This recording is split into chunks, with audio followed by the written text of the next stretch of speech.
It's time for the Rick Smith Show. Now, here is the voice of the working class, Rick Smith. And welcome, brothers, sisters, working class heroes. This is the Rick Smith Show. Thanks so much for being here today on the big program. Lots to get to, lots to talk about. Remember the whole COVID era? Remember when they were saying, don't take the COVID tests because we don't want the numbers to go up? Remember when the Trump people were saying that? Well, we don't really want the test because, it'll show we've got numbers. There's a new book out. Again, the more we find out, the more you have investigative journalists looking into things, digging, talking to people.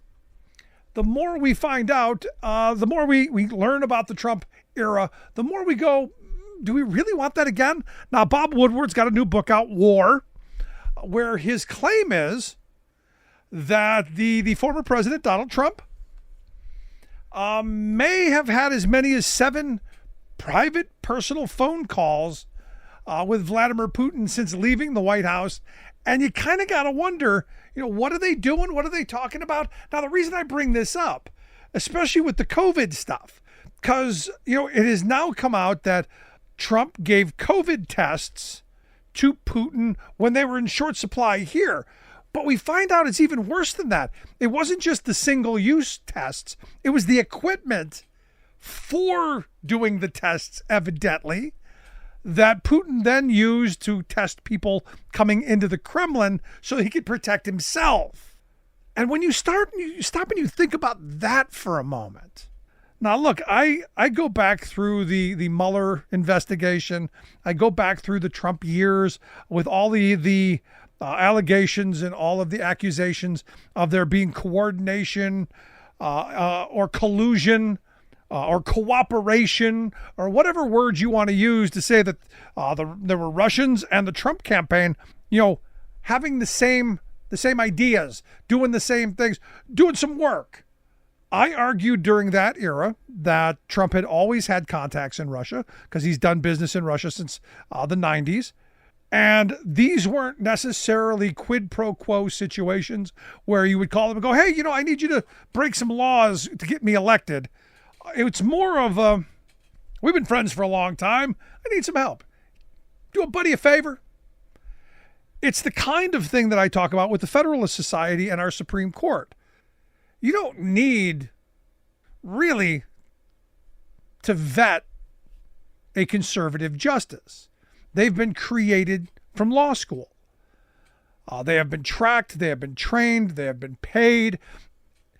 They know how these justices are going to vote. They know how they're going to think because they've been trained to think that way. They don't know any better. These are little GoBots. And I argue it's the same thing in Trump's world with the business partners that he's had all around the world, especially in Russia. So am I surprised that he's dialing it up with Vlad? No. I would like to know what he's talking about. I would like to know whose interests he's having conversations with our number 1, number 2 adversary in the world. I kind of think that's important, don't you?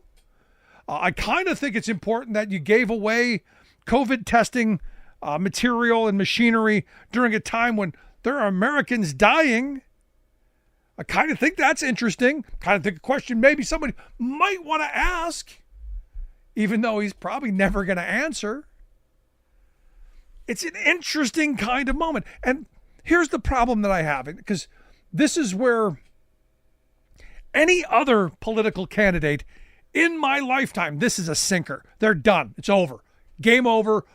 Washed out with the tide. Their career never to be heard from again. Somehow the cult forgives. Because I literally had somebody, that's not true. He didn't do that. That's a hoax. Russia, hoax. No, there's documents, there's stuff. And if it's not, please prove it. I know. You're just reaching for stuff. Do you doubt that Trump has been having conversations with Vlad?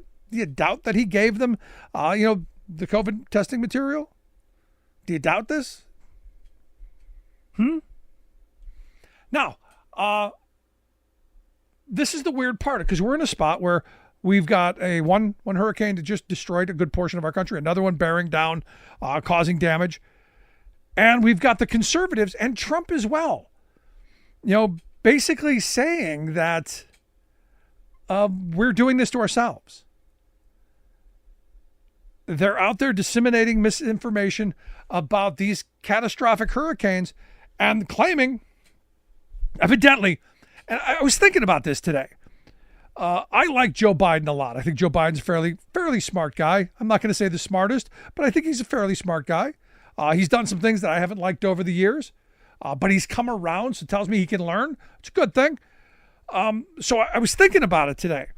Sleepy Joe, who can't, do anything, somehow during COVID learned coding in his basement so that he was able to rig the presidential election from his basement computer and only did it for himself. Was short-sighted there, didn't learn that lesson, didn't give himself a House and a Senate to deal with. Somehow learned how to do that. He did the coding. He has raised inflation with the flip of a switch. He's figured out how to manipulate our economy to a point to where families are getting screwed. Corporate America is doing that. And now, evidently, he's figured out how to seed clouds to create superstorms to destroy a part of the country. Now, I haven't figured out the why. Because understand, the sitting administration, they're the ones going to bear the brunt of the responsibility for whatever response happens. And none of this stuff ever really goes exactly the way we want. And what you have is Trump running out there while simultaneously saying, well, they could have done this. Marjorie Trainwreck Green going, you don't think we can do it? I don't know. But why would we do it to ourselves?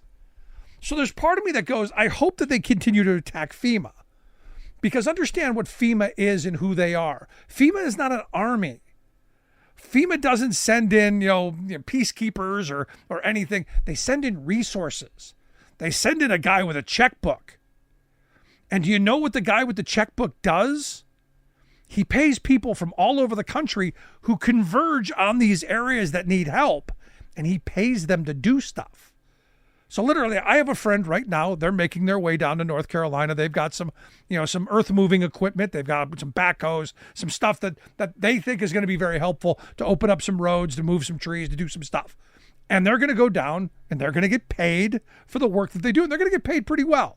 They're going to get paid prevailing wage rates and a whole bunch of other stuff. So they're going to make some money at it. But more importantly, it's the community coming together and ensuring that they help each other. So the guy with the checkbook is Biden. So if the argument is that, the Biden's just floating cash around, I get that. But they're attacking FEMA. They're only giving $750 away. It's kind of crazy. It's kind of crazy all the stuff that they do that they get away with. That the base doesn't seem to grasp. For instance, we talked about the other day on the program about Oklahoma and the school superintendent there, Ryan Walters, wanting to buy, something like 50 or 60,000 Bibles. And the criteria for the Bible is they had to have the founding documents in them, and they had to be leather bound or real fake imitation leather. And there's only one Bible on the market that meets that, and it's the Trump Bible. And at $60 a pop, huge windfall for Trump, considering the average Bible cost a couple of bucks. We now find out those Trump Bibles, they're made in China. In fact, they shipped 120,000 of them to the U.S. at a cost of about $3 a piece. Trump's selling them for $60. I guess I have some questions. One, are there tariffs on Bibles coming from China? Will those tariffs help offset the costs of the jobs that are going to be lost? Or are you going to get a waiver for it? I don't know. But here's the weird thing, and this is where the red hats who were wearing hats made in freaking China buy into his rhetoric. But again, it's not new. You think about, Trump Home. furniture and home decorating things made in China. Think about Trump steaks. There was a lot of criticism for where it was sourced. A lot of people found it was from China. The Trump wine, which have had Chinese manufacturing elements in it. The Trump ties, famous. David Letterman on TV with him, made in China. The Trump shirts, same thing. Trump golf balls have been produced overseas. Trump freaking water, the bottled water from Trump, some of it sourced from China. The fragrance, the Trump fragrances, the Trump branded clothing, the Trump luggage. Go down the list of all of the things that Donald Trump has slapped his name on that were made in China. Because look, for him, it's all about the money. It's about the money. It's always been about the money. All of this presidential campaign is about misinformation and merchandising more than it's about running for president. And yet there are still some who, regardless of reality, continue to support this guy. It's amazing to me that we would look at all of these things, and every day it's something new. Every day there's another fantastical situation that would sink anyone else. So what is it? What is it about Donald Trump? Now, some people will say it's the racism. Some will say it's the misogyny. Some will say it's the homophobia. Some will say it's, this calling to what America used to be, whatever the heck that means. And I can't give a definitive answer. The folks that I know, it's a belief that something was wrong and there's a protest vote and maybe he's it. The anger. He's getting the anger vote, and it doesn't matter. It doesn't matter how bad he is, because we've been convinced as a society, or at least a good portion of us, that the other side's worse. That somehow, the Democrats are evil. When the reality is, you think about all of the things that have happened over my lifespan here. It's come out of conservative think tanks, conservative policy. It's all been the business brand. Every bad thing that's come and harmed the working class has come at the behest of a profiteer, of a billionaire, of a corporation, of an ideologue. And I keep coming back to this question: when do we wake up? When do we say no more? When do we flush the system? And we start with the orange. We start with Donald Trump. And maybe he can take his Chinese Bibles with him. Want to hear your thoughts? Email me, rick@thericksmithshow.com. Going to take a quick break. When we come back, we're going to talk to the mayor of Scranton about the big rally Trump held there. Back after this. We are AFGE, the American Federation of Government Employees. We represent 700,000 federal and D.C. government workers who are the vital threads of the fabric of American life. We support our nation's military. We take care of our nation's veterans. We protect our nation's borders. We respond to our nation's crises and natural disasters. We provide services to our nation's seniors. The American Federation of Government Employees. We work for America. We are AFGE, the American Federation of Government Employees. We represent 700,000 federal and D.C. government workers who are the vital threads of the fabric of American life. We support our nation's military. We take care of our nation's veterans. We protect our nation's borders. We respond to our nation's crises and natural disasters. We provide services to our nation's seniors. The American Federation of Government Employees. We work for America. You're listening to The Rick Smith Show, where working people come to talk. So, weirdest thing I've ever seen. On Wednesday, Trump went to Scranton to hold a little get-together, a little gathering. I'm guessing the crowd size in Scranton wasn't impressive enough. So the one who is most concerned about size thought he would show the crowd size from another rally. And I'm watching this going, is this really happening? Answer, yeah. And that wasn't the craziest thing. He came into the Undertaker's theme song, which again, weird stuff. But here to share some thoughts on the big rally and what it meant to the area. The Scranton area. I've asked the Scranton mayor to come talk with us. Paige Cognetti is the mayor of Scranton, a Democrat, by the way, which is weird. Trump would go into that neck of the woods, but here to share some thoughts on the event. Mayor Cognetti, thanks for taking time for us. Thank you. So, first question I got for you. Have you gotten the check yet to pay for all the costs that you're going to have to incur because Trump invaded your city?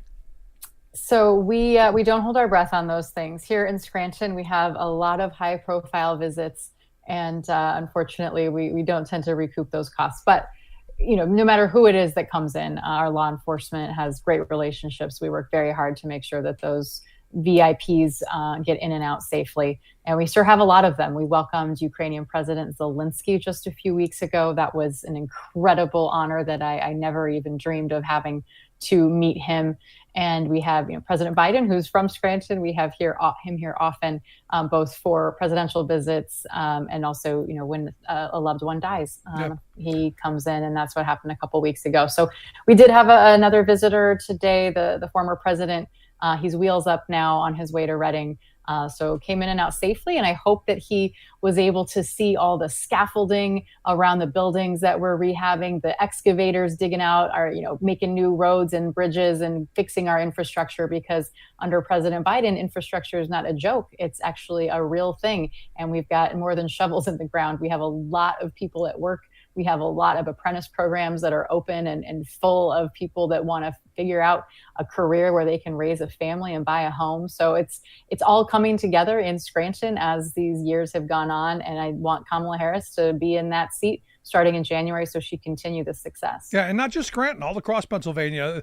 President Biden actually did what Donald Trump talked about. Now, in Donald Trump's, to his defense, we did have a lot of photo ops. There were some really cute pictures of him driving trucks, little hat with a shovel. There was lots of photo ops.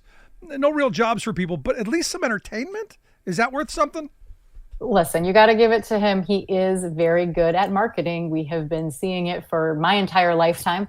And unfortunately, we're here in year 9 of it dominating not just American headlines, but world headlines. We lost, 275,000 jobs in Pennsylvania during his tenure. We're up 500,000 jobs during the Biden-Harris years. So we've lived this here in Pennsylvania. We've seen it. I came into office January 2020. COVID hit quickly, but it's a sharp contrast what it's like working with the Trump administration versus the Biden administration. The folks at the White House, not only do they pick up the phone, they pick up the phone and call mayors proactively asking what we need, whether it's a pandemic or a natural disaster. I mean, they are on top of it. They know that local government matters, and it's been a stark difference in these few years versus what it was like under Trump. Well, I'm glad you brought that up, because in his remarks, he had talked about FEMA, no money. They're giving all the money to the immigrants.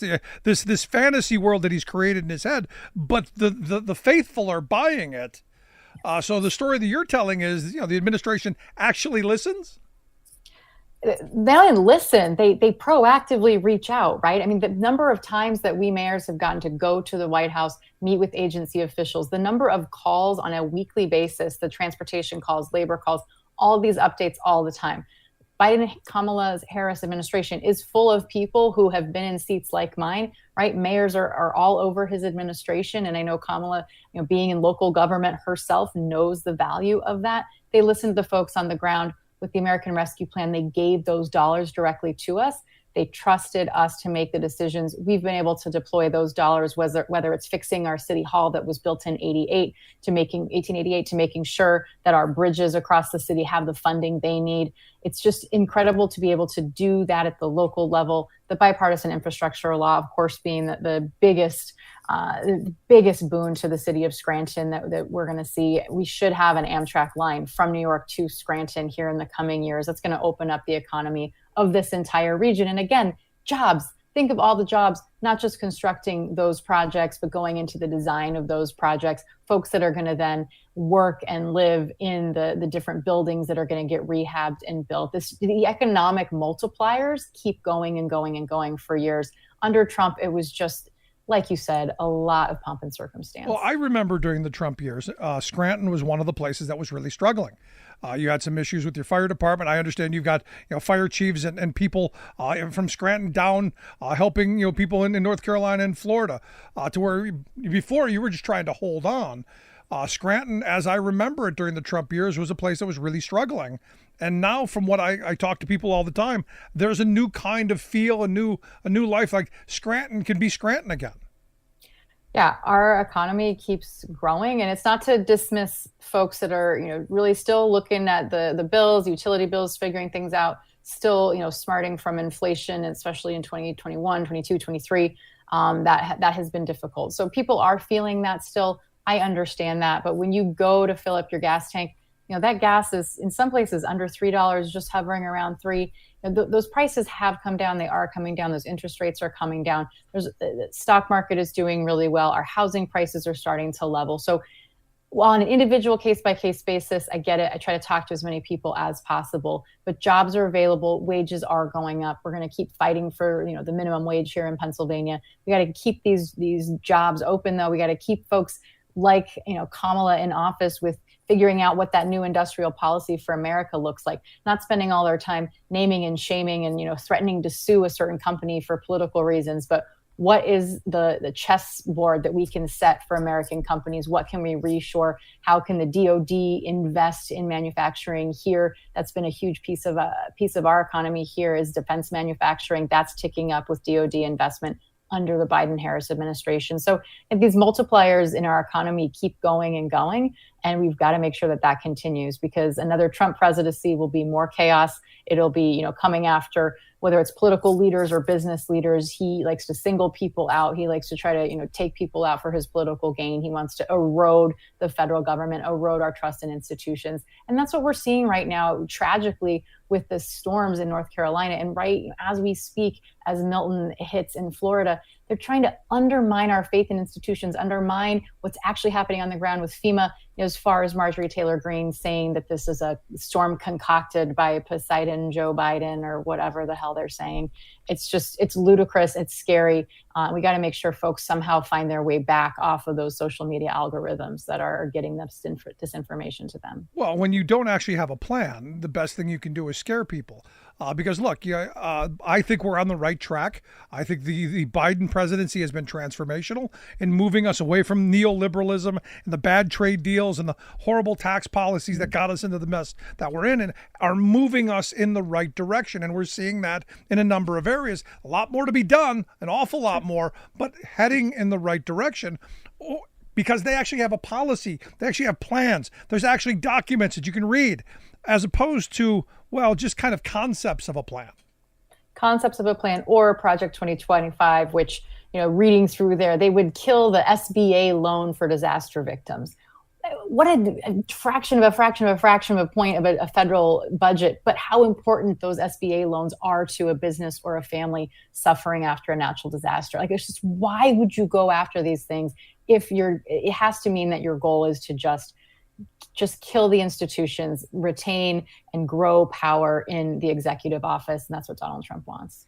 No, but I like talking about Project 2025 because, their arrogance has allowed us to get inside of their heads because they've written down meticulously what their agenda is, what their ideology is, and what kind of America they want. All you have to do is keyword search whatever your issue is, and I'm sure there's a bad idea in that 900 and some pages that you might want to read. Right. It tells you what they want to do. It tells you who Donald Trump is. If you haven't figured it out yet, that's okay. You still have 4 weeks to figure it out. Donald Trump is telling us who he is. I just saw a clip before we began talking about, he's talking about Mike Pence, and he still thinks that, Mike Pence just didn't step up to the plate. He really, truly did not care if Mike Pence lived or died. This is who this man is. He has been telling us who he is. Now it's up to voters to reject that. Yeah. Any weird moments during the big rally he had on Wednesday? It's so strange to have that show come to your town, I will say. And it was, nice, safe, efficient, and we're happy for that.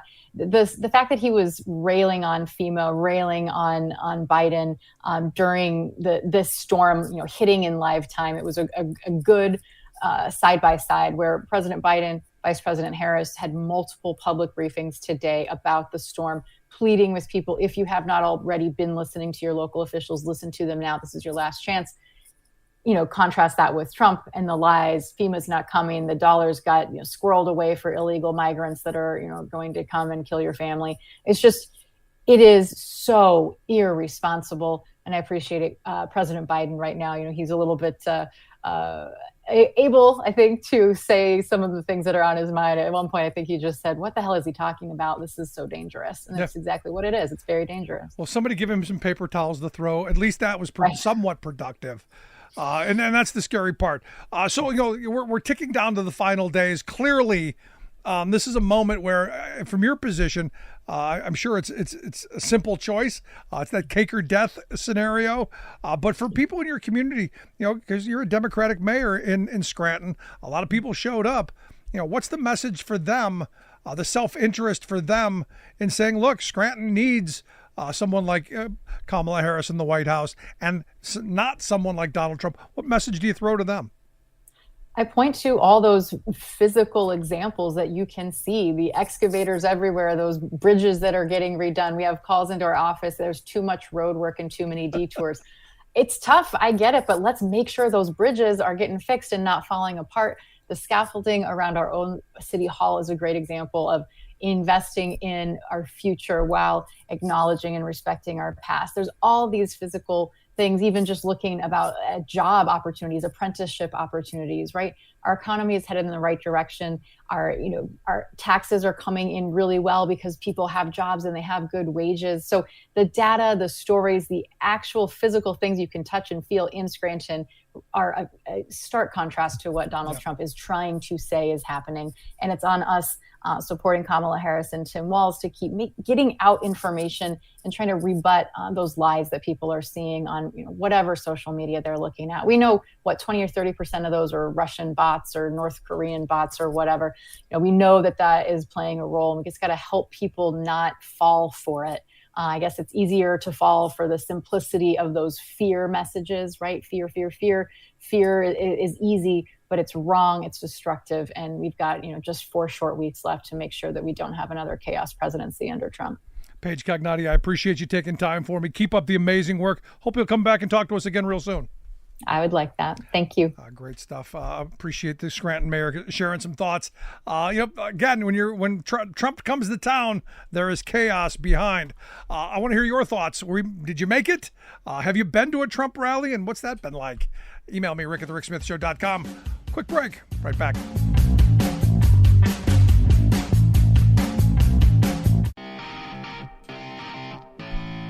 Welcome back to the Rick Smith Show. Now, here is Rick Smith.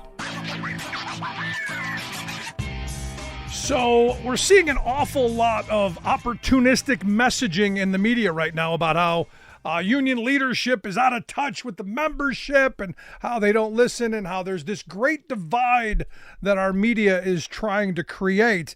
And look, honestly, forthright, there is some difference. And that this is an opportunity to engage, to educate, to maybe learn. And that's why I've asked my next guest to come share some thoughts. He is out on a van tour doing just that, going out to the work sites, talking to members where they are, and traveling across some swing states, one of them our state here in Pennsylvania. That's why I've asked Jimmy Williams Jr. to come talk with us. He's the general president over at the International Union of Painters and Allied Trades, IUPAT.org, their website. Jimmy, thanks for taking time for us. Yeah, thanks for having me, Rick. So let's start there. I mean, let's start right from the start. Sean O'Brien has said that he didn't endorse, the Teamsters didn't endorse because the membership is on the other side. They didn't know. This frame in our media now has taken this on, and that you guys are just out of touch with your members. What are you seeing as you're out there driving around? Yeah, look, and thanks for having me on tonight, Rick. You know this, being a Pennsylvanian. We were in Philadelphia for the last 4 days, and today made our trip through your country out here, and now we're out in Pittsburgh. So Pennsylvania being both near and dear to both our hearts, you can't win the White House without Pennsylvania. And, Pennsylvania has a lot of union members that live in the state, and union members can make the difference here. So, from our union's perspective, we try to focus on what we can control, which is our message to our members. And every union really needs to be the one pushing and talking to their members. So it's disheartening at times when you see, a message like, the Democratic Party has screwed us over for 40 years. Well, look, we've been saying that in our union too. I've been saying that. I've been on your show saying that I believe the Democratic Party in the past had left behind the union movement and particularly union workers. But that's not the case today. That's not where we stand today. We stand at a real choice on whether or not unions are going to continue to have any sort of say or any sort of influence over the federal government, or be on the outside looking in yet again under another Trump administration. It's that simple. And we have to be that simple when we talk to our members. Our members understand when we talk to them directly that, hey, listen, when we say we need to be at the table, the only way to get to the table is to elect Kamala Harris as the president of the United States. And we got 4 years of a track record that shows when somebody says you're going to have a seat at the table, you had a seat at the table. And it's that simple. Yeah. No, but in that frame of for the last 40 years, Democrats haven't been the greatest for working people. And look, I tell the story all the time. I shook Barack Obama's hand twice, and both times he told me we were going to get something better than the Employee Free Choice Act, and got nothing. Clinton told us we were going to strike replacement, didn't get that. Carter was going to overturn Taft-Hartley, that was on the table. None of that got done, and we can point that out and be very honest about it. But on the other side of the coin, Jimmy, is a party that has spent those 40 plus years not just not doing anything, but directly attacking the right of collective bargaining, directly attacking and firing union members. So it seems disingenuous to me to say, well, they've been bad. The other side's trying to kill you. There is a difference. Do people have short memories? Joe Biden is the first president to ever walk an active picket line, right? That should be reminded to our members every single day between now and Election Day, because that is truly a symbolic effort that showed the true difference of today's Democratic Party versus that 40-year track record of leaving us behind. And right on display is Donald Trump talking to Elon Musk about how much he wants to fire people and how much credit he takes for it and how much he loves the fact that you fire people during union organizing, talking about how he never wanted to pay overtime, still doesn't want to pay overtime, yet here I'm going to all of a sudden magically take taxes away from overtime. I mean, listen, it's the same old playbook, but it's the playbook that is now on display right now, right before our eyes for the next 25, 30 days. And if we don't call it for what it is, we're going to find ourselves back in the way we were 4 years ago, and we don't want to be there. Yeah. No, and this is where, I come back to, Joe Biden literally walked the walk. He talks the talk. He literally walked the walk. And as a Teamster, as a card-carrying Teamster for a couple of decades now, save the multi-employer pension fund system. I literally know people who are now going to have a secure retirement and not have to worry about their benefit, their pension being cut. To me, that speaks more than talking. That speaks more than walking. That's an action. And for me, those actions are very important. Yep. And when we stand in front of our membership in the construction industry, we also have benefited from the multi-employer relief. We also talk to our members about that this federal government actually instituted project labor agreements on all federally funded construction work. Other administrations talked about it, never did it. This administration got it done in the first 2 years in office. We also have the Inflation Reduction Act, the bipartisan infrastructure bill. We also had expansion of Davis-Bacon and prevailing wages, things that literally were talked about and never done, were done. When we talk to our members, we say that should be enough. It would have been enough to have one of those things, not all five of them. We got all five of them. Yeah. And all five of them can be taken away with the stroke of the pen under a Trump administration. No, absolutely. And this is why, again, we're in this moment where I hear people go, but Jimmy, that's Joe Biden. This isn't Joe Biden. This is Kamala Harris. So how do you make that jump from all the great things that the Biden-Harris administration did to say that this is going to carry over to the Harris-Walz administration? Well, listen, first off, Vice President Harris cast the deciding vote for the multi-employer relief in the American Rescue Plan. Secondly, she cast the deciding vote for the Inflation Reduction Act, which included the expansion at Davis-Bacon and the creation of hundreds of thousands of construction jobs. That should have been enough. However, there's more. It was the Biden-Harris administration that started the task force for worker empowerment. Oh, it was chaired by Vice President Harris. Vice President Harris wants to continue the legacy of President Biden. If anyone thinks that Vice President Harris just sat in a corner during the last 4 years and let Joe Biden do whatever Joe Biden wanted to do, it's crazy. She was a partner in Joe Biden's administration. She was at our training center announcing the expansion of Davis-Bacon. She was, personally. She's been to numerous training centers of ours throughout the 4 years that she served as vice president. You know, that's just the media. That's just people wanting to find a reason not to vote for Vice President Harris. So what do you say then? Because, I'm going to bring Sean O'Brien up again because, he said, look, my membership split. We can't make a decision. We're going to stay out of this because, the members aren't there. What do you say to a union like yours that may be somewhat similar where the membership is split? How did you come to the decision that that's where you're going to go? It comes up every time I stand before the membership, Rick. I tell the members simply this: you pay me to tell you the truth. You pay me to give you the facts. I will give you the facts. At the end of the day, you're going to make your decisions. You have that right as an American, but I am going to give you the facts. That is my job as your leader. And if you believe me, then you're going to think twice before you pull that lever in defiance of your best interest. However, if you want to believe me and you want to listen, we could sit down and talk facts. That's the job of a union leader. A job of a union leader is to explain to the membership their truth. And at the end of the day, we have members that are absolutely split. There is no doubt. There is no doubt. And some of them will never switch. And that's okay.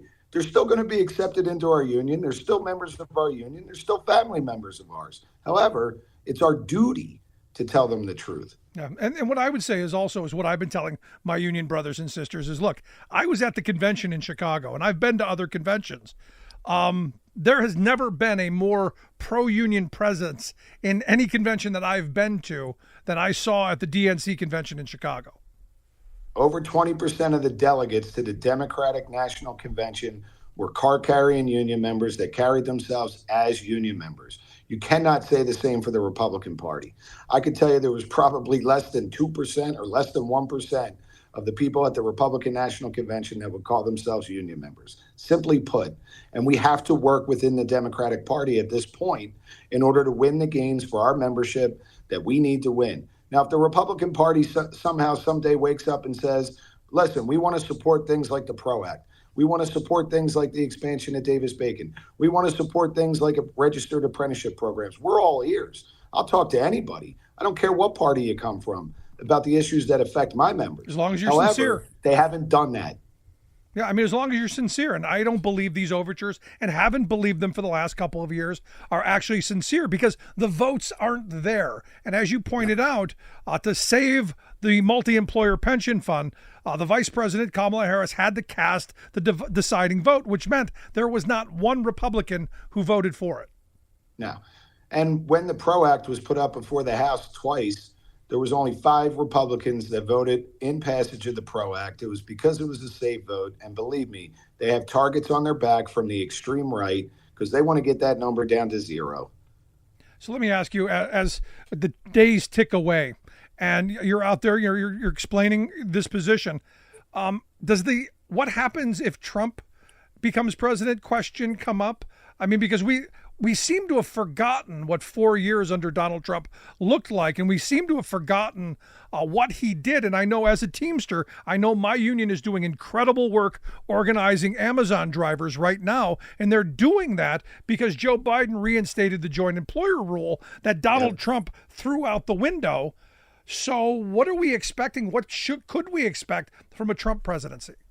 Listen, we're gonna have to prepare to organize in a new lens. Listen, the National Labor Relations Board is going to be stripped of Jennifer Abruzzo, who's been the most active general counsel for organized labor in its history.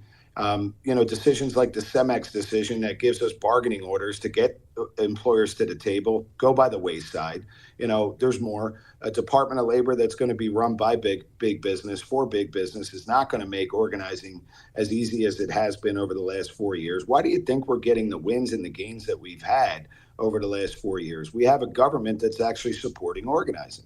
A Donald Trump administration, we're going to have to prepare for resistance, defiance, and we're going to have even more militancy in our organizing efforts than we have right now. And that's simply put the truth. That's the reality of the way it's going to be. In the construction industry, the last 2 years of Donald Trump's administration, we spent 2 years having to mobilize just to defend our apprenticeship programs. He wanted to take away the registered federal apprenticeship system. He did it through rulemaking, and we pushed back on it, and we mobilized our members. That's what 4 years of Donald Trump is going to look like on every level. So how come we don't hear that in the corporate-controlled media that's structured? I know the answer, but I'm throwing it out here because we hear about all the division that's going on in your ranks. How come we don't hear that? Because nobody wants to talk about the real facts. Because it is corporate-controlled media, Rick. You know this. You're one of only a few voices out there that even give a voice to the working class on a regular basis, not in some 5-minute sound bite to have, the UAW is on strike or Boeing workers are on strike. Well, you know what? Workers have been beat back for the last 50 years, and the word strike finally means something. Okay, good. They're going to cover it. Guess what? The minute that isn't popular anymore, it's not going to be covered anymore. And that's just the reality. Unions are more popular. We get a little more airtime, but it's not. And you never hear anybody talk about the true underpinnings of the organized labor movement, of what the working class is up against in this country. And someday that message has to change and filter out to everybody. Now, I know you guys are talking an awful lot about Project 2025, especially in the building trades, where they're very clear. The target on your members' back is very, it's glow in the dark clear that they want to overturn prevailing wage. They want to do away with project labor agreements. They want to do away with all of that stuff that helps members. Is that something that is resonating as you talk to people on the streets? I mean, we are absolutely beating that drum. I can tell you this much: for whatever reason, within the strong support that Donald Trump has, it doesn't matter amongst our membership. It's those in the middle. It's those people that need to make decisions based on their realities of what each side is trying to do that we are focused on. Listen, you're not going to change somebody's mind after Donald Trump's been out there since 2014, and you are not changing somebody's mind who has bought into a racist rhetoric, who has believed in the fact that others are out there to hurt them, including, and oftentimes they even say, your union leadership, right? We're not changing their minds. Obviously, we're going to fight like hell for them because that's what we do. We represent our membership. It's those in the middle that need the education that you don't get by watching your local news. You don't get it by watching, the mainstream media. You get it by talking to your union leaders, your organizers, your business reps. That's how you're going to filter it out, and that's how you're going to win back the working class within our membership. Yeah, you're never going to They're long conversations, Rick. No, absolutely. And this is where I've been saying for years, and the genesis of this program 19 years ago was to talk to working people in a way that the left, that labor hasn't done very much of. And I think we've done a pretty good job of that. But it's about having those long form conversations and in a way that resonates with us. Because look, I think everyone, the thing that unites us, and this is why I'm such a big fan of labor unions, because it gives us something in common. The want of better wages, hours, and working conditions is something that can unite us. All of that other stuff we can bicker and negotiate and figure out. But that idea that we're going to fight for better lives for ourselves and for our children, that's what can reunite us. And I think that's the aspirational politic that I wish we would spend more time on. Yeah, no doubt. And that's why, I love what President Schuler at the AFL-CIO has done with her message of it's better in a union. It's very simple, and it gives you plenty of things to talk about. Yes, it is better in a union because you have better working conditions. You have better wages. You have better benefits. You have a better way of life. Like, those are the bread and butter issues that our membership knows. Yep. Our membership knows that, and we have to tap into that when we have these political conversations. Well, I look at myself right now. We are going through a family crisis. As everyone knows, my wife was in a motorcycle accident. We don't know what's going to happen yet, but the last thing I'm thinking about is if I have a job when I return. Because I know I have not just the Family Medical Leave Act for 12 weeks, but I know I have as much time as I need because my union and my union contract is there to help back me up. Whereas if I were in an at-will situation, I might have to be working right now. Yeah, and just imagine if that goes away. And just imagine if, unions are weakened like they had been under previous administrations. Just imagine if right to work comes in. Yep. Just imagine all of those things that are possible under a Project 2025. And Rick, I want to say personally, your family's in our thoughts and prayers, because we are, a family within the labor movement. And I know you're going through some hard times, brother. And, anything you need, we're there for you. I appreciate that, Jimmy. Thank you so much. Last question I've got for you, the 30-second elevator, conversation you give the folks. What are you telling people? What should our audience know? What do you want people to know? Yeah, I wish we had more time than 30 seconds. But, there's two things that we've been saying to our members. First off, if you really think things were better off 4 years ago, you couldn't even have Thanksgiving dinner with your family. There wasn't a vaccine.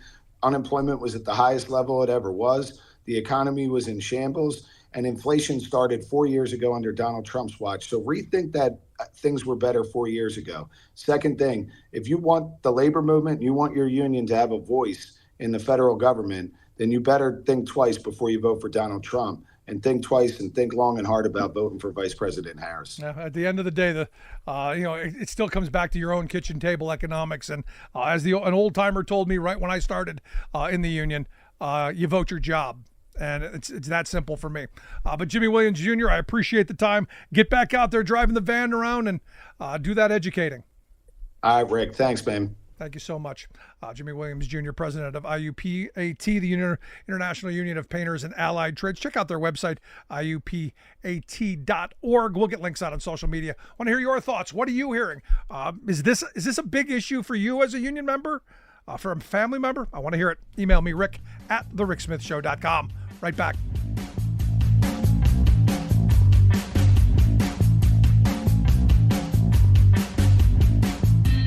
I'm Rick Smith, and this is Labor History in 2.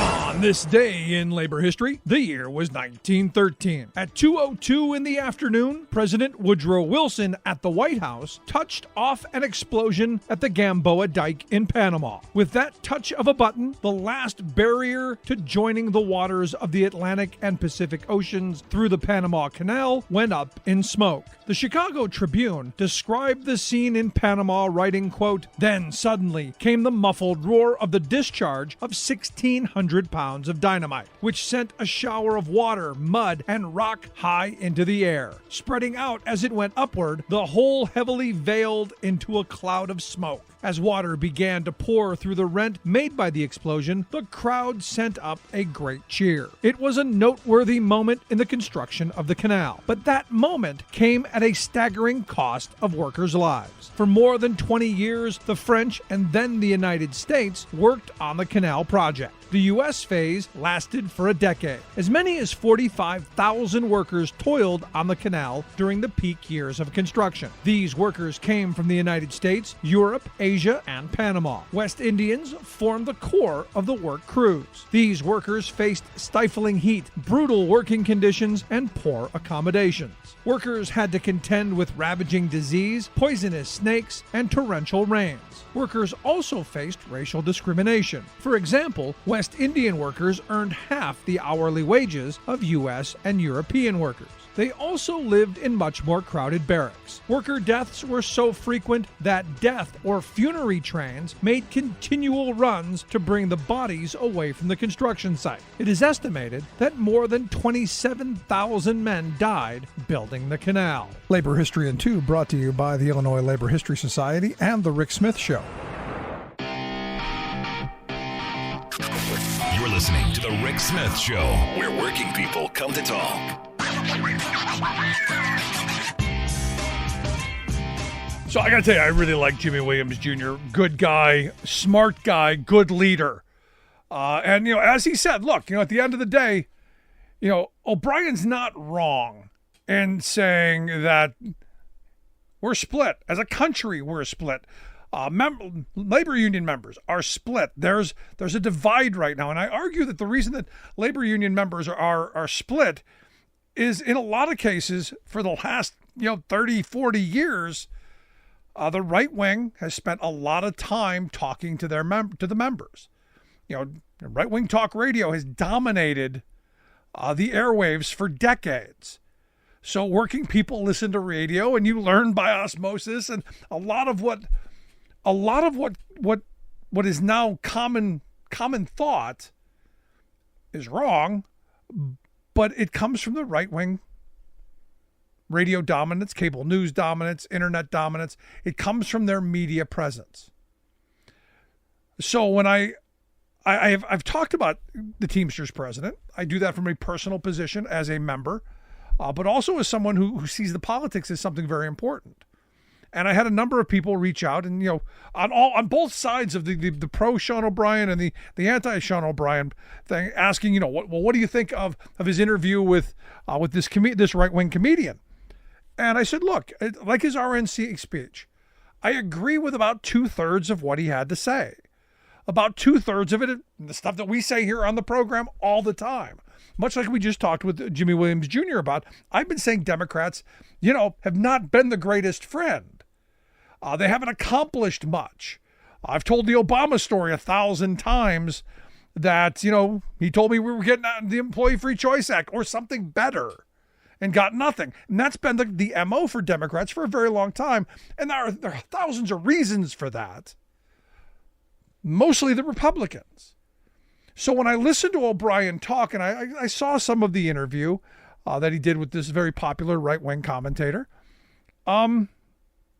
it's in that right-wing frame. Well, what have Democrats done for you? Well, what have Republicans done to you should have been the response.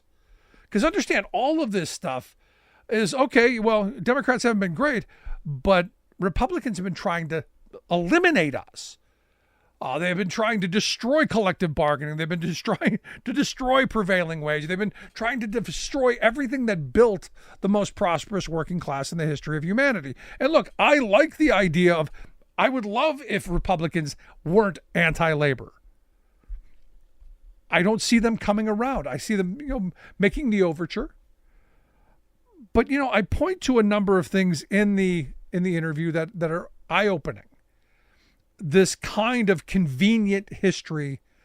For instance, he talks about the reason that the Teamsters didn't endorse in 96 was because Bill Clinton, and to use his word, Bill Clinton was responsible for NAFTA. Well, that's lazy history. The reality is NAFTA was birthed under Ronald Reagan. The idea of a North American trade pact came out during the Reagan years. It was fully negotiated and several portions of it signed during the H.W. Bush years. If you remember the debates of 92, where we got the Ross Perot giant second sound, both the Democrat and the Republican were in agreement on NAFTA. What Sean O'Brien went to the RNC and said, hey, we want bipartisanship. And I said, the thing that he pointed out, the Motor Carrier Act of 1980, that was total bipartisanship. Yet he only pointed at the Democrats for it happening, not the Republicans who were hugely a part of it. And the same thing with NAFTA. Again, it was bipartisanship, the kind of thing that Sean O'Brien says he wants to have. The only guy who was really against it was the big-eared guy from Texas who said giant second sound, and a number of labor unions. Now you go, Bush would have made it worse. Clinton made it a little bit marginally almost better with side agreements on labor and environment, but still destructive. And yes, bad. And I've beat up on Clinton for decades because of that. But you don't go and say, well, Bob Dole would have been better. Because Bob Dole, by the way, is the guy who filibustered the bill that Clinton would have signed for strike replacement. Again, it's easy to point your finger at people who are on your side and beat them up and forget about the people who have been adamantly opposed to your existence. That's my problem. And look, as a card-carrying, dues-paying member of the Teamsters Union, I I have a voice, I have a say, but in the end of it, I'm going to stand with Sean O'Brien on the organizing, on the fighting for better wages, hours, conditions, on the contract fights. I will be there 100%. Because I disagree with this does not make me disloyal. Does not make me say I'm going to give up my union card and to be damned. Never. Never. Understand, in a democratic institution such as a labor union, members have a say.